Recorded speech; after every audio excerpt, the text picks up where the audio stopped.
We are in India today the cheapest data provider in the world. सुना आपने, खुद केंद्रीय मंत्री ज्योतिरादित्य सिंधिया ने ये बात कही है कि भारत आज दुनिया का सबसे सस्ता डेटा प्रोवाइडर है। लेकिन अब इसी सस्ते डेटा को लेकर एक ऐसी खबर सामने आई है जो हर मोबाइल यूजर की जेब पर सीधा असर डालने वाली है। चाहे आप प्रीपेड यूजर हो या फिर पोस्ट पेड, आने वाले समय में आपका मोबाइल रिचार्ज और बिल दोनों महंगे हो सकते हैं। और सवाल सिर्फ इतना नहीं है कि दाम बढ़ेंगे, सवाल ये है कि कब, कितना और क्यों बढ़ेंगे। आप देख रहे हैं द हिंदी टॉप और मैं हूं आपके साथ सामिया खान। अमेरिकी इन्वेस्टमेंट बैंक और financial advisory firm Morgan Stanley की एक ताजा रिपोर्ट ने टेलीकॉम सेक्टर के लिए एक बड़ा अलर्ट दिया है। इस रिपोर्ट के मुताबिक भारत की बड़ी टेलीकॉम कंपनियां साल 2026 में अपने मोबाइल टैरिफ पर 16 से 20% तक की बढ़ोतरी कर सकती है। यानी अगले 1.5 साल में आपका मंथली मोबाइल खर्च साफ तौर पर बढ़ने वाला है। रिपोर्ट्स में साफ कहा गया है कि जियो, एयरटेल और वोडाफोन आइडिया तीनों ही कंपनियां 2026 के पहले क्वार्टर यानी कि अप्रैल, मई और जून के बीच अपने प्लान महंगे कर सकती हैं। इसे अगर आसान भाषा में समझें तो आज जो 28 दिन का प्लान आपको 299 रुपए में मिल रहा है, वही प्लान कल 349 या फिर 359 रुपए का हो सकता है। फर्क छोटा लग सकता है, लेकिन करोड़ों यूजर्स के लिए ये बढ़ोतरी बहुत बड़ी होगी। अब सवाल उठता है कि आखिर टेलीकॉम कंपनियां ऐसा क्यों कर रही हैं? इसकी जड़ें सीधे 5G से जुड़ी है। कंपनियों का कहना है कि 5G नेटवर्क खड़ा करने में उन्हें भारी भरकम निवेश करना पड़ा। टावर लगाने से लेकर फाइबर नेटवर्क और टेक्नोलॉजी अपग्रेड तक लाखों करोड़ों रुपए झोंक दिए गए। इसके बावजूद भारत में डेटा की कीमत दुनिया में सबसे कम बनी रही। आज की तारीख में भारत में औसतन 1 GB मोबाइल डेटा की कीमत करीब 9 से 10 रुपए के आसपास है, जबकि दुनिया के कई देशों में यही डेटा 200 से 300 रुपए प्रति GB तक बिकता है। जानकारों के मुताबिक भारत में डेटा इतना सस्ता इसलिए रहा क्योंकि टेलीकॉम कंपनियां सालों तक प्राइस वॉर में फंसी रहीं।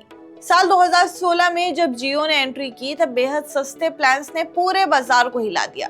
इंटरनेट हर हाथ तक पहुंचा, लेकिन इसका खामियाजा बाकी कंपनियों को भुगतना पड़ा। एयरटेल और वोडाफोन को भी मजबूरी में दाम गिराने पड़े। उस वक्त प्राथमिकता मुनाफा नहीं था, बल्कि ग्राहक बचाना था। कंपनियों ने घाटा सहा, लेकिन मार्केट में टिके रहने की लड़ाई जारी रखी।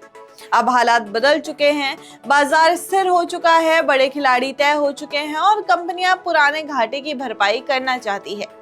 यही वजह है कि पिछले कुछ सालों से हर 2 साल में टैरिफ बढ़ाने का एक पैटर्न बन गया है।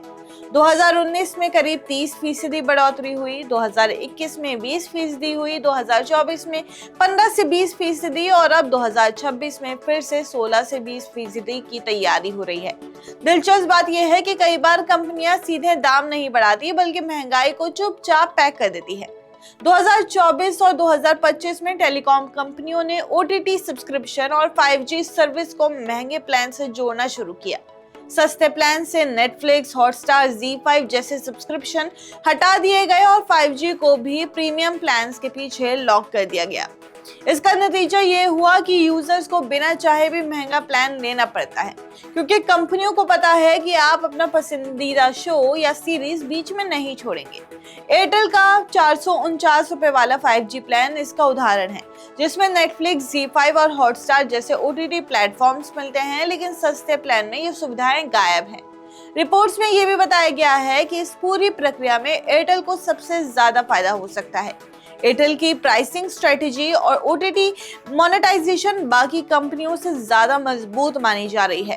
रिपोर्ट्स के मुताबिक टैरिफ बढ़ने के बाद एयरटेल का ARPU यानी कि प्रति यूजर औसत कमाई 260 रुपए से बढ़कर 299 और फिर 220 रुपए तक पहुंच सकती है। इस पूरी तस्वीर में एक नाम ऐसा है जो निजी कंपनियों पर दबाव बना सकता है, और वो है BSNL। सरकारी टेलीकॉम कंपनी BSNL दिसंबर 2025 तक दिल्ली और मुंबई में 5G लॉन्च करने की तैयारी में है। ये पहली बार होगा जब कोई सरकारी कंपनी 5G सर्विस देगी। एक्सपर्ट्स का मानना है कि BSNL का 5G निजी कंपनियों से सस्ता हो सकता है, जिससे बाजार में कुछ हद तक संतुलन बनेगा। हालांकि जानकार ये भी कहते हैं कि अगर जियो, एयरटेल और वोडाफोन आइडिया एक साथ दाम बढ़ाते हैं तो यूजर्स के पास बहुत ज्यादा विकल्प नहीं बचते। भारत में टेलीकॉम इंडस्ट्री पहले ही कुछ गिने चुने खिलाड़ियों तक सिमटी हुई है।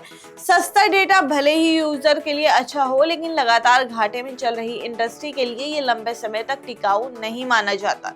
तो कुल मिलाकर तस्वीर साफ है, आने वाले वक्त में मोबाइल डेटा और कॉलिंग पहले जैसी सस्ती नहीं रहने वाली है। कंपनियां हर 2 साल में टैरिफ बढ़ाती रहेंगी और यूजर्स को या तो महंगा प्लान लेना होगा या फिर अपनी सुविधाओं से समझौता करना पड़ेगा।